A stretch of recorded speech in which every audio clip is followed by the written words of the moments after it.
There you go.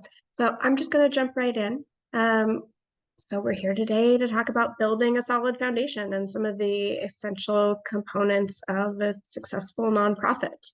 And this is just a really good foundation baseline of how we want to build our organizations from the ground up. So whatever stage you're in right now, whether that's the idea stage or you've gotten your 501c3 status, you're applied, you're waiting for it, or you're still sort of like emerging and setting the tone for your organization. This is a really good sort of review of the sort of philosophy and a lot of the underlying components that you should be thinking about. So for some of you, hopefully this will not be new information, but if it is, that's why we're here to help you. A little bit about us before we get started. Mockingbird Incubator is an incubation nonprofit itself, and our sort of goal, our sort of design vision, if you want to call it, is to help new and emerging nonprofits put into place the administrative infrastructure that you need to be sustainable and expand your work to really support the sort of movement towards greater justice work. So, a little bit about us. We were founded in 2019. We created the incubator, Pamela, Adriel, and I together because we were doing consulting work through Mockingbird Analytics, our sister company, doing grant writing and impact research. And we kept running into people that really needed and wanted our help. They weren't ready yet. So the incubator was really created to help people get ready to grow and sustain their organizations. So we've started out with our incubator program, our 8-week course. We're on our 13th cohort now. I gotta update the slide. I'll give you lots more information at the end about this, but we are accepting applications for our fall 2024 cohort right now. So if you're interested in that, stick around. But we also, since then, have begun doing fiscal sponsorship as well. So if that's something you're interested in because you don't have 501c3 status yet, or you want sort of like Model C help with fiscal sponsorship, I'm also happy to discuss that as well. It's a really important and growing component of our work. So a couple of goals for today. We want you to gain insights into the broader context that nonprofits operate within. I think a lot of people coming, especially from the for-profit sector, don't always sort of see things from the same angle that we as career nonprofit workers do. And so I think it's really important to add on sort of the context in which we're operating that people don't necessarily think about. We're also going to talk about the many different kinds of legal structures for being a 501c3 and how you choose the one that sort of best aligns with your work. I will say this is not a substitute for legal or tax or accounting advice. I am none of those people. I don't have those jobs, but I can certainly sort of talk about what I know and our process and guide you to the people to help you make that decision if you need a referral to an accountant or a lawyer, etc. We also want you to leave understanding partnerships. One of the really neglected parts of building a foundation of your organization is working within an ecosystem. We're going to talk all about ecosystems theory in maybe the next slide.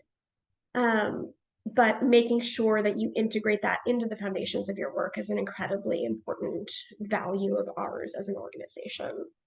And then last but not least, I'm going to tell you all about our wonderful incubator program that is still recruiting right now.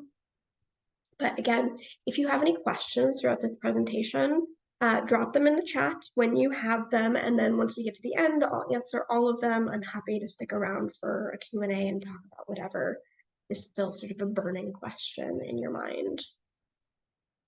So we're going to start with section 1 and just talk about the nonprofit landscape and navigating the sort of ecosystems that you dive into when you form your own nonprofit. So a couple of things about the nonprofit sector that is different from the for-profit sector is that the sort of purpose and the mission of your work is very different than a for-profit organization. A for-profit organization's purpose is to earn money by either providing a product or a service. The nonprofit purpose is to serve the community. So any profits made by a nonprofit are cycled back into doing more good work and serving the community. The other thing about the nonprofit sector that's really important as a foundational concept that everybody needs to be on the same page with is that nonprofit work is designed to engage in transformative justice by addressing both sort of immediate direct service needs of individuals, communities, and also work on a broader scale of policy and advocacy so that at the end of the day, we are working ourselves out of a job. On some level, that should be every nonprofit's goal is to sort of end the issue at large that is occurring. So for example, if you are working with unhoused populations, eventually the end goal should be everyone has a home. There still might be ongoing needs that we need to address, but all nonprofits work should, I'm going to make a broad generalization, to be working themselves out of a job. Our goal as an incubator of organizations that are doing that work is to make sure that at the end of the day, all nonprofits that get started have the resources that they need as well. And the third and last sort of foundational thing about nonprofits that we really think is important to inform your work is acknowledging the intersectionality in nonprofit work, recognizing that mental health and reentry into communities and housing and foster care, and all of these issues are connected to each other.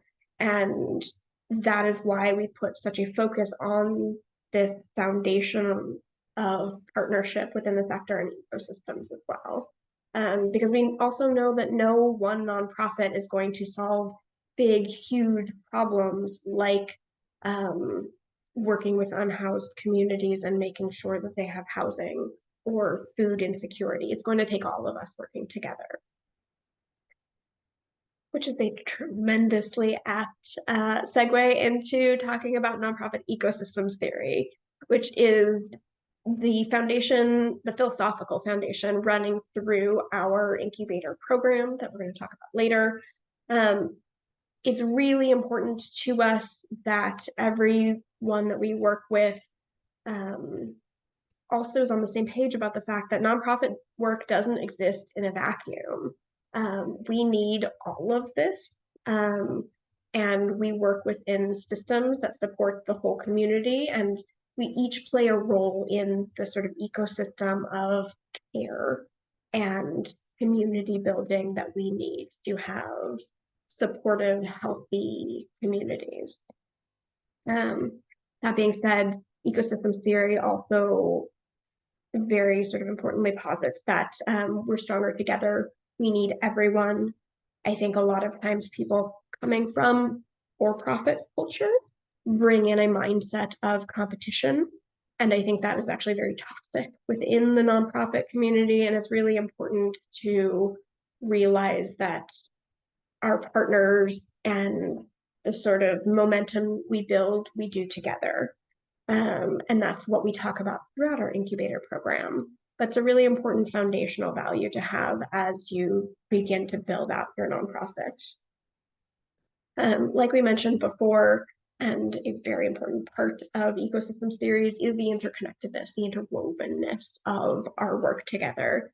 Just like ecosystems out in nature and the world, all of our work connects to one another, and all of the needs are sort of co-occurring and compounding. So making sure that we address those things holistically is a very important part of how we teach nonprofits.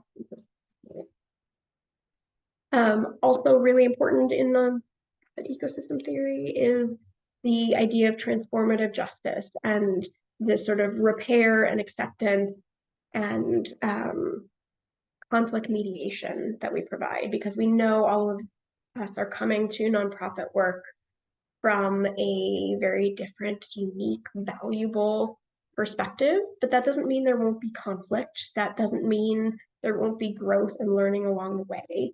And so ecosystem theory also is a really important acknowledgement of how we can transform and grow over time. And the process of nonprofit and social justice work should be iterative and inclusive and sort of invite people in.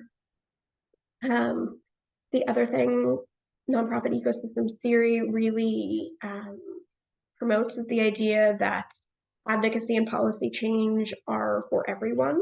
It is really important both to work at the individual level in sort of direct service to people and communities, but it's also important, and we should all be involved in the policy change that is even more effective prevention.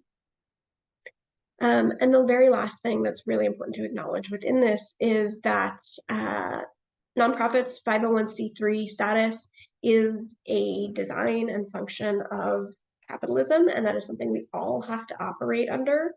But it is also at the same time really important to critique that system and also make sure that those rules, while they're put in place to sort of guide how we interact with systems, they do not have to define your sort of movement-based work towards justice and equity.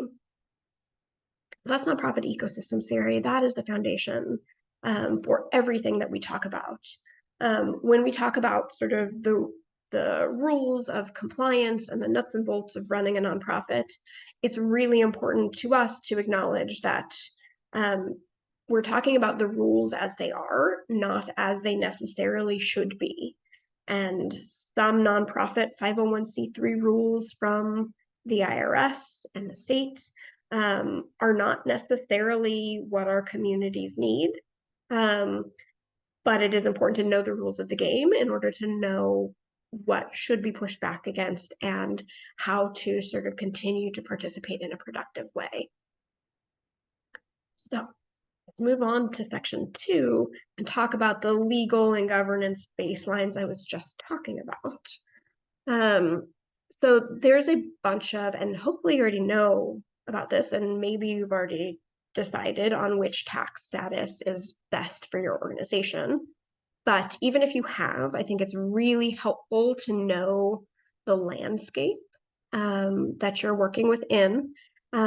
Make sure if you are still deciding which tax status is the right choice for you, you talk to a nonprofit attorney to help them help you decide. Because this is a very, very hard thing to fix and get redesignated once you get a specific kind of designation. I've seen it take up to 18 months for people to go from a for-profit to a nonprofit or get their foundation designation, all of those things. So really important to understand what is also out there, even if you already have 501c3 status. So 501c3 status, just to sort of put a pin on that, is an organization that is tax exempt from federal and some state and local taxes for their sort of profit work. In exchange for that, you are limiting your lobbying capabilities as a nonprofit. You are also making a benefits exchange with the IRS for outside governance of your organization. If you have a 501c3, it's really important to remember that you do not own your nonprofit. The public owns it. You work for your nonprofit, whether you are on the governing board or you're like me, the executive director. I am not the owner of Mockingbird Incubator. I work for Mockingbird Incubator, and it is owned by the public because we don't pay for-profit taxes because we're a nonprofit. A couple other designations that are important to know about in case you're doing this work and need several different tax statuses. There are also 527 political organizations, which that is where you can do most of your lobbying work, but your donations to that are not charitable deductions for the most part. There's some wiggle room and gray area that I'm not an expert in. But if you are going to be doing lobbying work, you will need to have a 527 because there are limitations under your 501c3.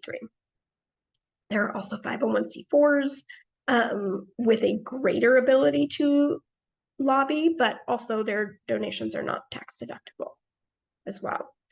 And then the other one I want to mention, because I think they're really relevant to a lot of the work we do as well, are 501c9s, which are, I'm just going to pretend that I know that the acronym sounds like VEBA, but they are voluntary employee benefit associations that are like commonly used by member organizations, labor unions, et cetera, to provide additional benefit to members of the union.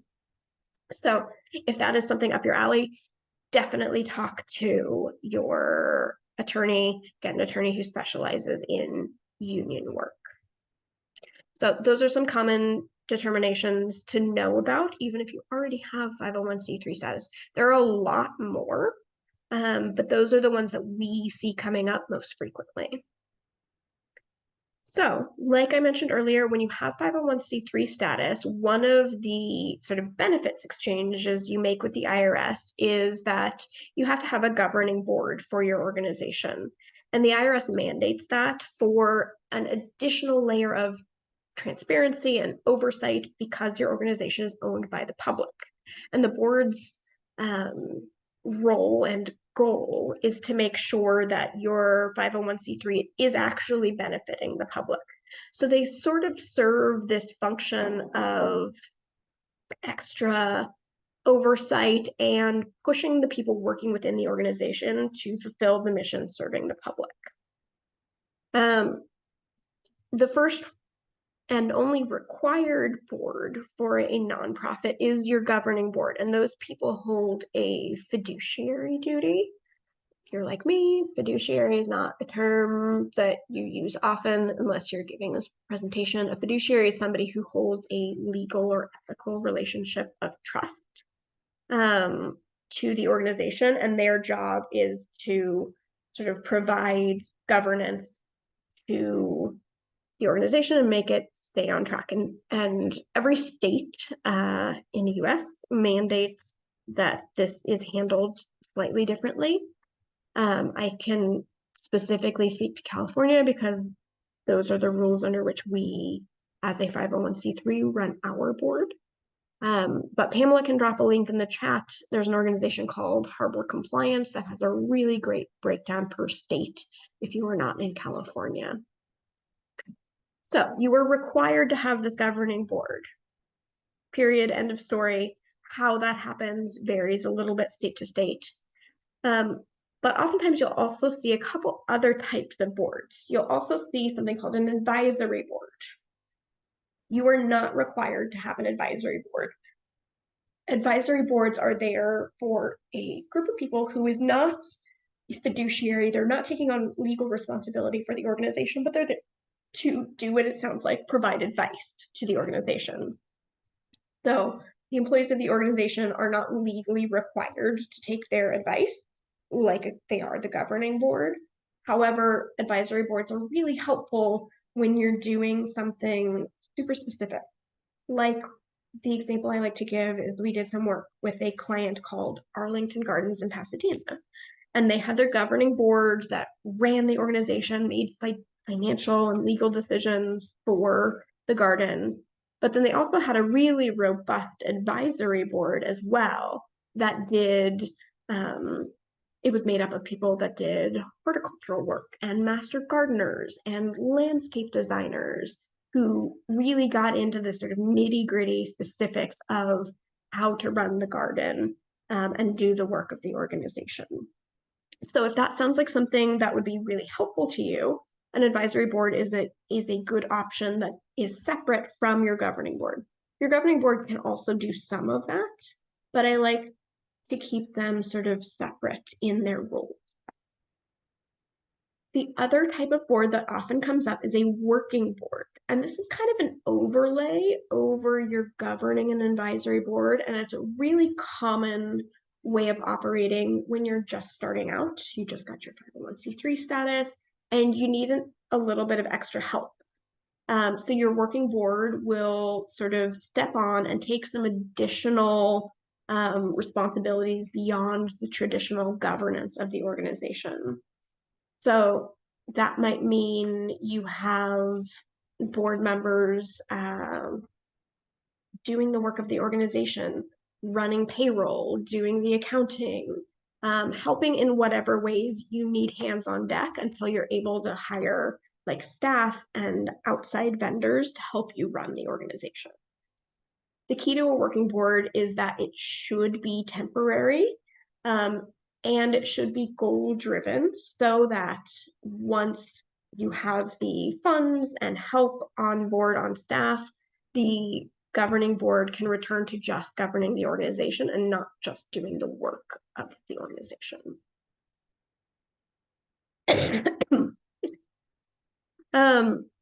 A couple of other notes I want to make about boards, because they are really important to the foundation of your organization, is that it's really helpful to define the roles and responsibilities of the board really clearly for them so everyone understands what their job is. We get into lots more detail about what those individual jobs are and the ins and outs of that in our incubator program. Boards should have a set regular meeting to keep their decision-making focused and productive. You want to continually provide sort of education about your work and development for the board so that they are up to date and able to talk about the work that you're doing successfully. Diversity and inclusion, representation of the community that you're working with should be an absolute priority on your board as well. We are here to work with communities, not as sort of like drop-in saviors. A well-managed board also is providing pretty robust financial oversight to your organization. In nonprofit work, nothing we do is private. That's one of the things that we exchange with the IRS for not paying taxes on our profits. All of this is public record and filed with your 990s. So everybody's salary, all the ways that money are spent within the organization, your board needs to have access to that. And that transparency is important to being healthy and well managed as a 501c3. A healthy board also, just to sort of put the cap on this, is doing some level of self-assessment and figuring out ways they can sort of more effectively help their organizations. This is not an easy part of the work. There's definitely this sort of by design tension between the board and the staff executive director running the organization. That is a good thing. It's kind of designed to be like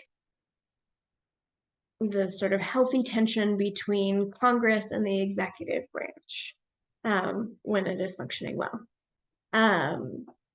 That pushes everybody to do their job better and better and make more decisions that like benefit the organization as a whole. So again, if you have questions throughout this, I know I'm going kind of fast, but if you do have questions, drop them in the chat. I'll get to them at the end. You don't have to save them up. We'll go through them. So I also want to very briefly go through a compliance checklist, because this is one of the things that we see most frequently is when you get 501c3 status, nobody hands you a compliance checklist saying like, okay, make sure you file every form like this every year. We run into organizations all the time that are like, what do you mean? I thought I was a nonprofit. What do you mean I have to go back to the state that I'm in and let them know I got nonprofit status? You definitely do. You're going to have to maintain your sort of like legal entity requirement on an annual basis with your state. many states. And again, all different. And so mostly I speak from a California perspective because those are the rules we follow and I have embedded in my own brain. But you're going to need to maintain a registered agent for the organization. You're going to need to file annual reports. California requires what's called a statement of information. You only have to file it, I believe, every 3 years. But it's just sort of a check-in to say we still exist and these are the people in charge and this is how you get in contact with them. The other thing is sort of financial requirements. Every nonprofit, hopefully already know this, has to file a 990 every year. That's essentially like your organization's taxes. You don't have to pay anything, but you need to file like a financial statement documenting this is what we did with our money, and it is public record. There are also very specific state requirements as well that you will need to maintain. Sales tax, employment taxes, the Economic Development Department. Here in California, we have the State Registry of Charitable Trusts that everybody has to refile with every year, and make sure you sort of maintain that compliance. Otherwise, you are not allowed to fundraise in that state. A big asterisk that I want to put on this, and this is an area of like major concern for a lot of nonprofits that they don't realize, is that if you were going to fundraise in a state other than the one you sort of initially were set up in, you might have to also register to accept donations in that state. I'm not going to get into too much detail about that because it is a absolute can of worms. However, that's something we want people, especially in emerging organizations, to be aware of so that when they get to the point where they're accepting out-of-state donations, they know what to do. And that is a requirement. That is part of, I believe it's called the Charleston Principle. So definitely look up the Charleston Principles for digital donation. Other licensing and compliance, if you are selling something as a nonprofit, you're going to have like a sales tax license, sorry. And your fundraising activities, you might need permits if you plan on doing like a bingo or some kind of like gambling-based event. Really important to know those in each state that you're in. And maintain all of those sort of fundraising registrations over time. And then last but not least, the governance side of your compliance also needs to be maintained. You're going to need to keep board meeting records as well. You also have to conduct board meetings. I believe in California, it's either biannually or annually, you have to have a board meeting.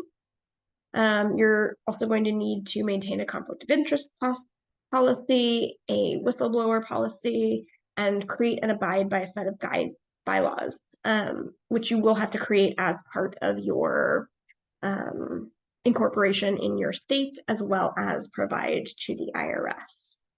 If there are any major changes to your bylaws, you will have to go back to your state and update those as well. California has updated requirements for bylaws several times in the last 10 years. So if your bylaws are out of date, it's important to refile those as well.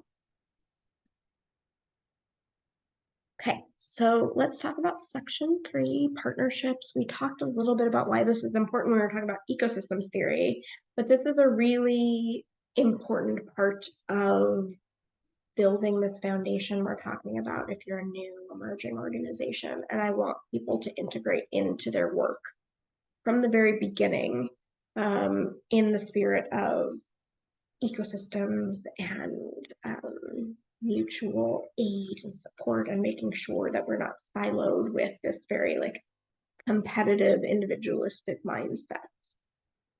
So there's a couple different types of nonprofit partnerships that exist out there. You could have a co-applicant partnership. If you are seeking funding from a foundation, foundations oftentimes love a joint application. where you are sort of combining interrelated, intersectional services to increase the impact of your work. That's a good thing. Lots of foundations respond really positively to that. There's also complementary services as partnerships. This could be about locating services right next to each other. We've seen really cool partnerships between organizations that are providing showering services for unhoused populations with laundry services as well. Those are two really great complementary services that I think should be next to each other. It makes so much sense. But also would be about finding partners that are addressing what you see as some of the gaps and barriers to accessing your services. One gaps and barriers organization that I've seen doing really great work was an organization that went and outfitted shelters with the ability to care for people with pets, because that was oftentimes a barrier to the shelters being able to provide services and shelter to someone. Was somebody didn't want to give up their pet. Maybe that animal was the one thing, keeping somebody from accessing housing.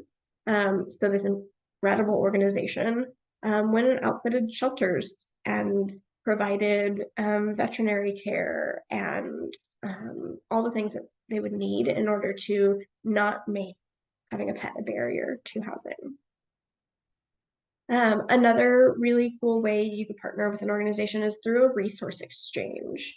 I think building in sort of a co-teaching model, if you were doing something sort of informational, is a really, really great way of rounding out and making your services holistic and intersectional, especially if you're using sort of an information-based educational model.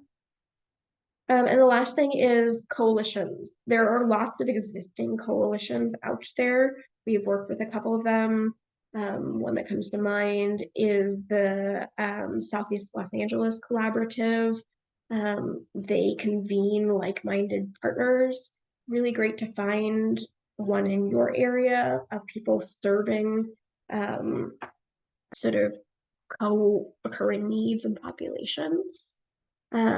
Also important to sort of amplify your work from a lobbying and advocacy perspective as well. And is a great way to really weave siloed systems together. So we're not just focused on the one small part of the picture that we work on, but know also where to refer people if they have a need outside of our services and skills.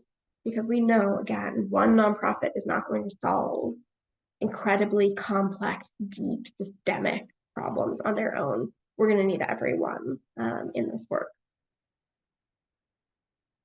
So I'm not going to go through all of these because you can Google them, but when you are partnering with mission-aligned organizations, I always encourage all of our clients to put together, draft, have a template for an MOU for your organization so that you understand whose role is what, especially if you're going to be doing partnered applications for funding, knowing whose job is what and who's going to receive the funds, who's going to distribute them, etc., is really important to having a successful partnership with an organization. So this list of 10 things is sections that I like to see outlined in clients' MOUs. Definitely have an attorney review your MOU, but it should just really lay the groundwork of who does what, so you're all on the same page. MOUs are not necessarily sort of legally enforceable, but it's a really important document to make sure you're all on the same page before you start to do the work. So Section 4, setting priorities for stability and scalability. The big question is, okay, I've got my 501c3 status, I've got sort of the idea of what I want to do. What should you be prioritizing along the way? Number one, I'm never going to get off this soapbox, but it is incredibly important that we build into our sort of ecosystem-driven work the idea that we are not going to treat the people we serve with more dignity and respect and care than the people that we work with.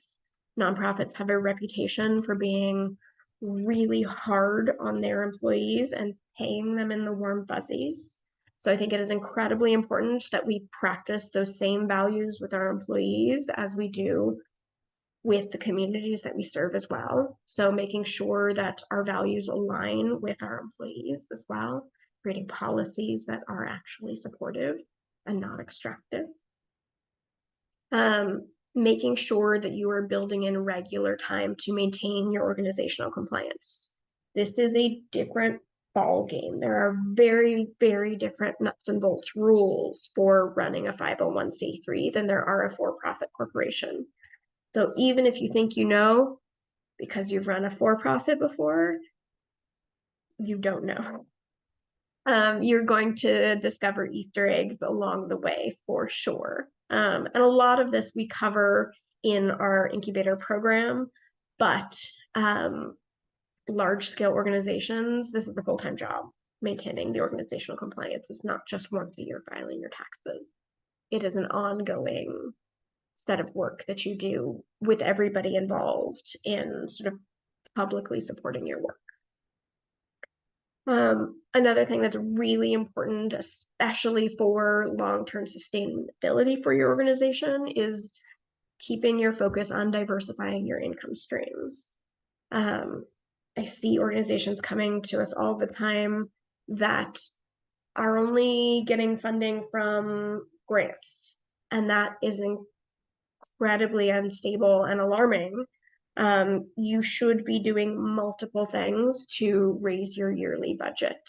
You should not be all grant funded. Grants are actually, in many ways, considered to be the least stable source of funding because foundations are not obligated to continue funding you. And there tends to be a higher rate of renewal for individual donors. You're more likely to get an individual to donate again than you are to get a renewal on a grant. So it's really important to maintain multiple funding streams so that you don't have, especially grants, destabilize your funding, but that you have other things to lean on as well in case a grant goes away or something major happens like a pandemic. The last thing that you should definitely, as you are sort of building the foundation and sort of like emerging and scaling, is put into place robust financial tracking systems. This is one of the biggest needs that we see with incoming grant clients is, oh wait, we've raised $500,000 so far, but oh, we haven't put together an organizational budget yet. I'm about to give you a list of the things that you should DIY in the beginning and the things that you should pay for. Spoiler alert, one of the very first things that is a justifiable expense for your nonprofit is accounting, payroll, professional services in that regard, because this is the quickest way that nonprofits get in trouble as they are starting to scale their work. So a couple of helpful documents that you should be creating as you're building this foundation. You're going to want a strategic plan. This is something we work on in our incubator program. If you're in the first year of your nonprofit, just make your plan for 1 year at a time. Things are going to change so tremendously in that first year that if you had a 5-year plan, you're going to throw it out after the first year.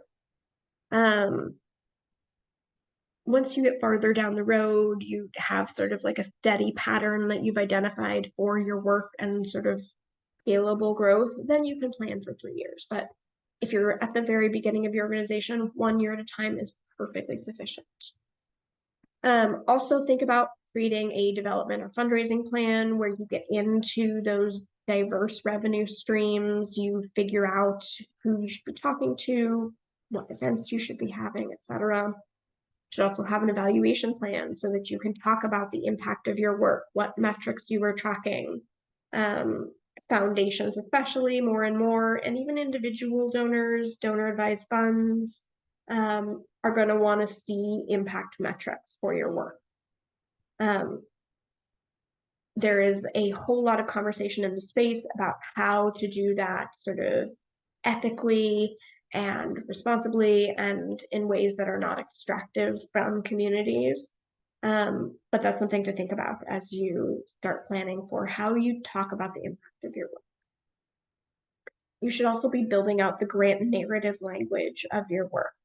You will have some boilerplate that stays pretty much the same. You might update your history statement over time as you have more history, but you should be sort of playing with all of that language over time and refining it as you understand the work better when you're evaluating it for sort of the best practices that are emerging, but also any sort of like statistical information that is sort of new should be part of your ongoing work of maintaining your organization. And then last but not least, because it's not the least important, but keeping up to date your marketing materials. I just spent part of yesterday updating our sponsorship materials for the incubator so that people can invest in the emerging organizations that we support. Making sure that you have that when people ask for that is really, really helpful. I'm having a meeting later today where I'm going to take all of those materials too. So like I mentioned earlier, what should you get help with versus DIY? This is one of the biggest questions we get throughout the incubator all the time. Financial services are the #1 first thing that I would start paying for instead of DIYing. They are the most justifiable expense because they support you bringing in new funding and being transparent and maintaining your compliance. That includes bookkeeping, generalized accounting, filing your 990 every year. Make sure you get a qualified professional to do those things as soon as possible.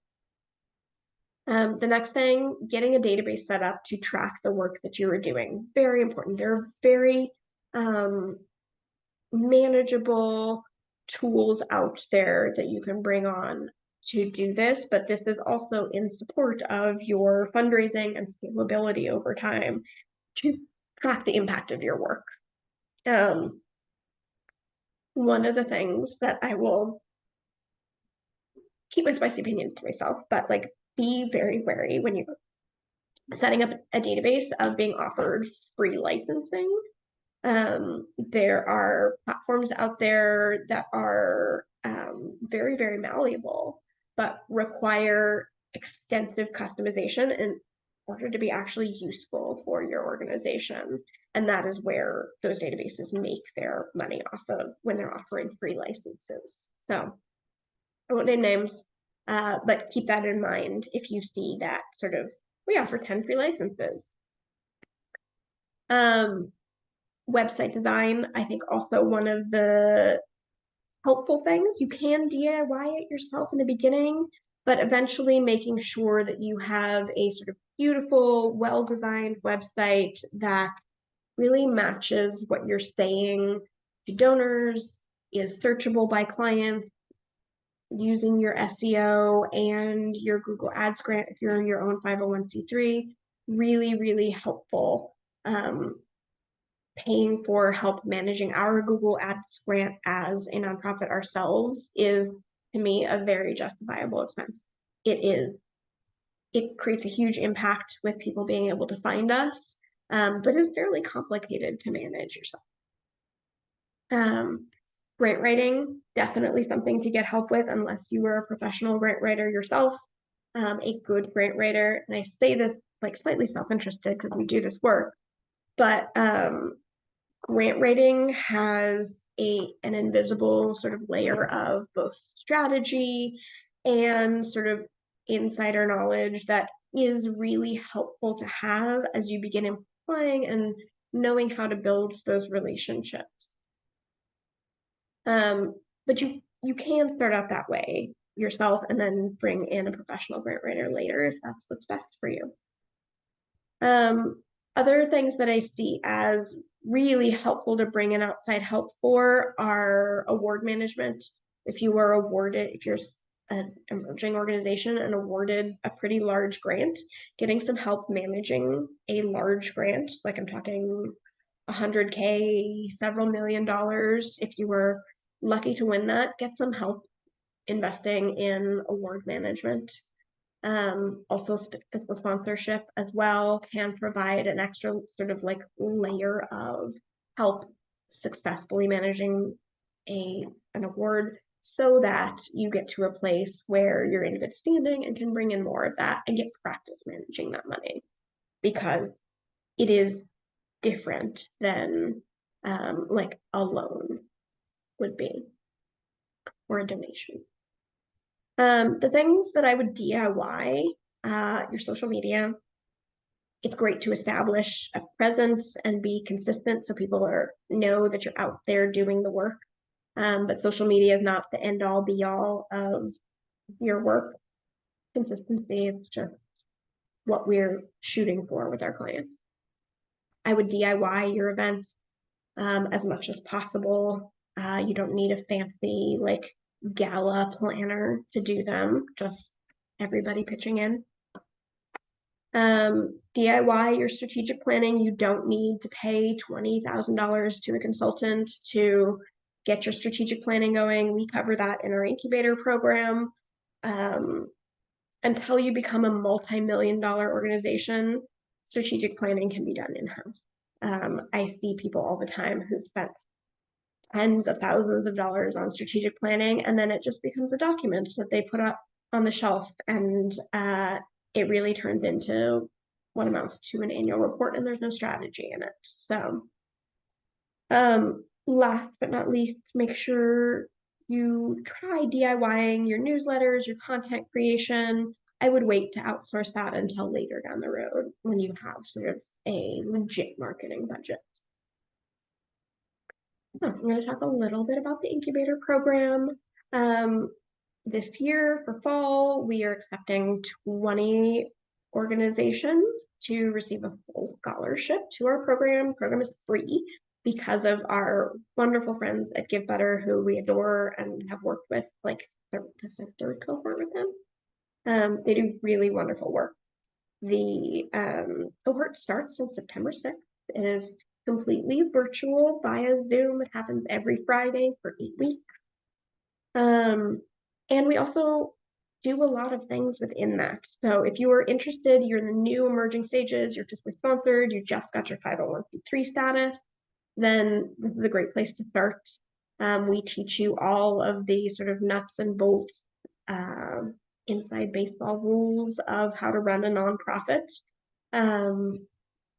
We also give away a seed grant to one of the 20 organizations that participate to help you implement some of the things that we just talked to you about. We also, because of exactly what I talked about earlier, talk a lot about ecosystems and work to create our own within each cohort. So you're also getting potential partners, resources. We had 2 organizations in our spring cohort that went and met up in DC to do a lobbying day together last cohort. It was, my heart was so full. It was so beautiful. But we want you to have a support system. Founding a nonprofit can be really lonely. You have your board, but you're also pushing your board to do that work. And so having like-minded people in the space is really, really part of building community and the sort of networks in your ecosystem. We also, it should say fall here, but we're doing a fall campaign with Give Better. So everybody who goes through our program, we do a fundraising challenge to see who can raise the most amount of money. And then we do a couple of matches to that, because we want everybody who goes through our program to walk away with funds in their pocket, so that this doesn't cost them anything. Actually, like you now have the tools to go do the work. So a couple important dates to remember. Our applications close in, what's today, the 14th? So 9 days. So you still have 9 days to apply to the program. If you are interested in that, we're going to be notifying, oh, I got set that August 30th. And then the program is going to start on September 6th and run for 8 weeks on Fridays 10 to 12 Pacific time. And again, it's all virtual. You do not have to be located in California. So if you're interested, please apply. Pamela will drop the link in the chat now. I'm going to leave it open to Q&A, but here is the link to the application form. We'll also put it in the chat. If you have questions after this, you want to chat, maybe about fiscal sponsorship, you are welcome to email us and visit our website as well.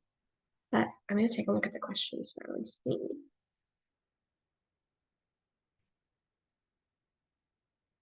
Let's see. I'm looking at everybody telling me all about their organizations. Amazing. New to 501c3 at the start of the process. Awesome. Project Alpaca in New York. I think I saw your incubator application come through, Catherine. See. Hello, Melissa. I work for nonprofits on the side and research evaluation advocacy. Awesome. Hope this was super helpful. Can working board members receive compensation for their work? Not as a best practice.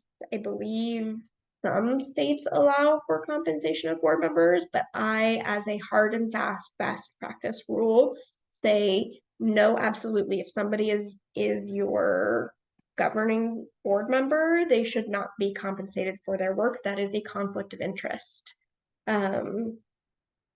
Every state is likely different, so if your state is different, like, we don't need to argue about this, but it is by far not a best practice.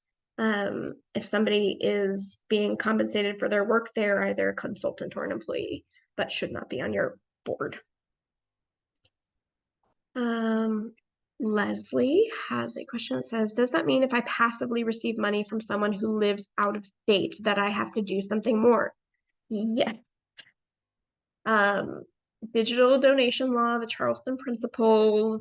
If you are receiving a substantial donation from out of state, you need to check to see if you need to be registered in that state, because the person who gave you money, who, let's say, reside in Minnesota, is then going to go file their state taxes as a charitable write-off, and the state is going to be made aware that you received that money. And so if you're not registered in that state to receive that donation, then fines, penalties, scary things. So this is something to check up on. I believe 32 states require you to register in their state. Another handful only require you to file a statement when you do receive money. And then there's another group that, like, you don't have to do anything. So this is something, again, to look up on Harbor Compliance.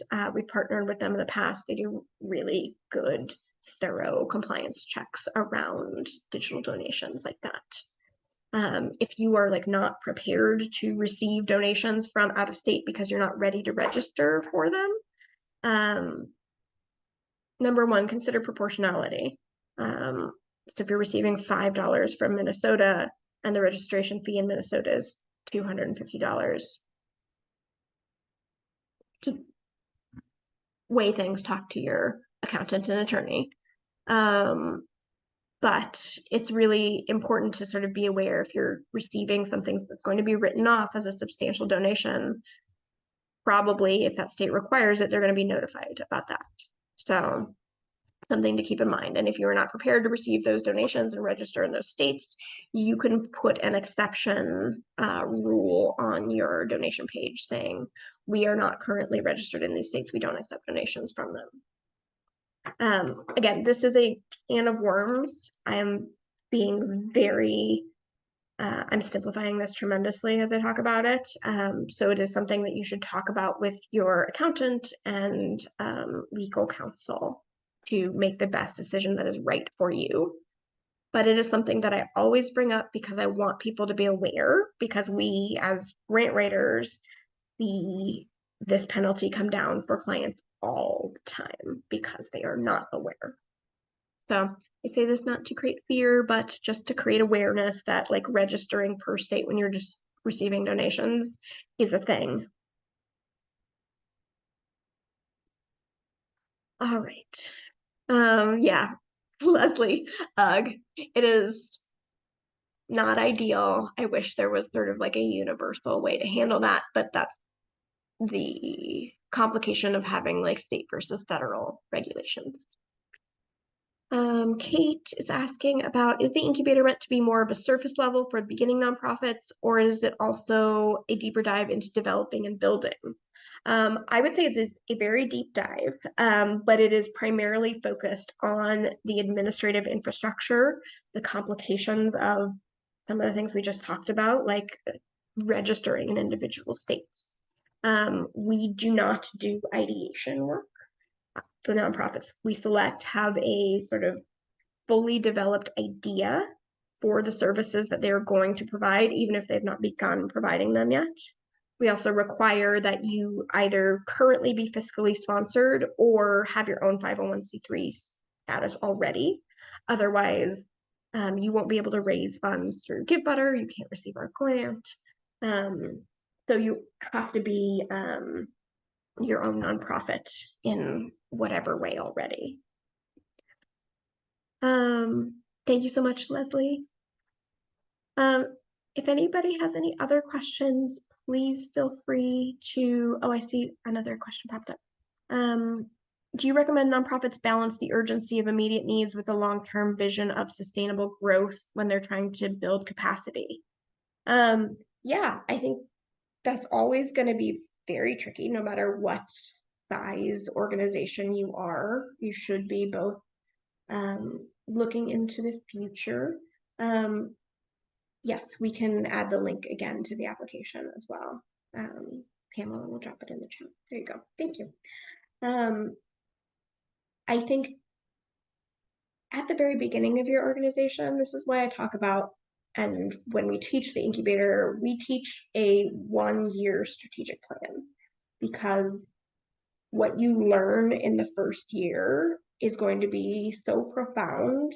If I had created a 5-10 year strategic plan for Mockingbird Incubator when we founded it in 2019, I would have thrown it out in 6 months, because everything we learned from the beginning till now has been so transformative.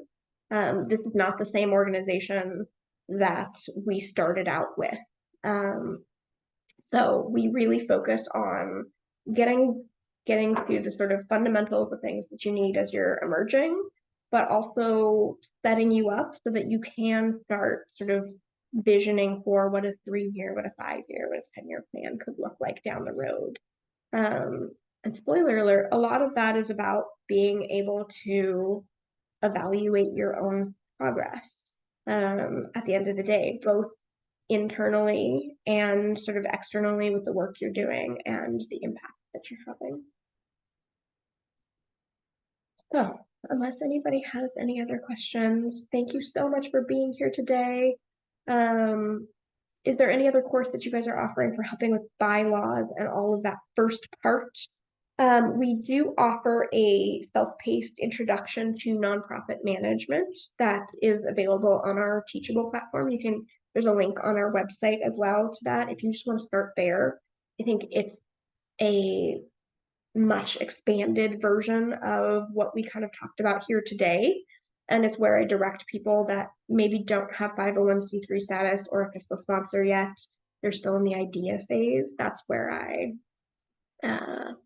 direct people, start here, and then when you're ready, you meet the requirements of the program, then it's a good time to apply.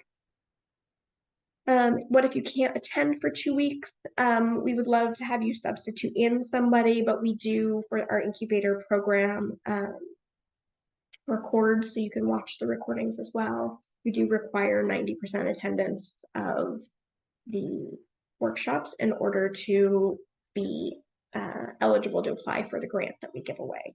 because we want to really work with people who are embedded in the work and not people that don't show up and then apply for the grant. So, thank you so much, everyone. Please feel free to drop in your emails if you have specific questions later on. We're always happy to give you resources if you need referrals to a lawyer for formation questions, or you need fiscal sponsorship is the right route for you. Happy to discuss that as well. But thank you so much for your time. It was delightful. Hopefully I'll see your applications come through soon.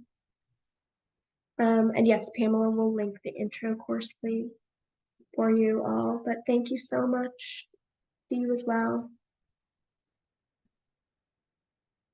Bye-bye.